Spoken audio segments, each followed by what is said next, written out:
একজন 18 বছরের ছেলে অগণিত জিজ্ঞাসা করেন যে বাপ 5 ওয়াক্ত নামাজ পড়ো নাই অথবা পড়ছো মনে পড়েনি কোন গত 2-4 বছর। একটা ছেলেকে জিজ্ঞাসা করেন না যে বাবা গত 365 দিনে যে 1 বছর গেছে কোনদিন ফজরের নামাজ পড়ছো না? তুমি জানো নি ফজরের ওয়াক্ত হয় কয়টায়, সূর্য ওঠে কয়টায়? আমার জাতি আর কতদিন টিকবে?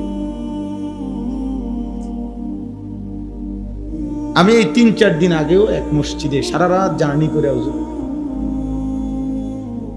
ফজরের ওয়াক্তে এক মসজিদে ঢুকছি, মানে এক জায়গায় যাচ্ছি, ইচ্ছা করে নাম বলতেছি না জেলার,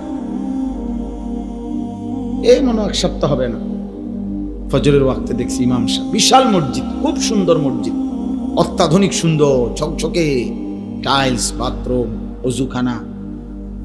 আহা, কসম খোদার ফজরের নামাজে নিজ চোখে দেখছি স্রেফ ইমাম সাহেবের পিছনে একজন,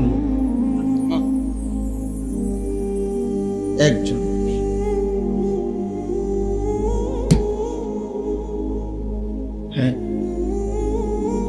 এখনো যে আমরা ভাত মাছ খাই এটাই তো আশ্চর্য, এখনো যে বাতাস বয়, এখনো যে রোদ ওঠে, সূর্য ওঠে, চাঁদ ওঠে, এটাই তো আশ্চর্য, এটাই আশ্চর্য। এই জন্য দোস্ত এটা জরুরি, কোনো বাবা তার সন্তানকে আল্লাহর কথা বলা থেকে বিরতি দিতে পারে না, এই সুযোগ নেই।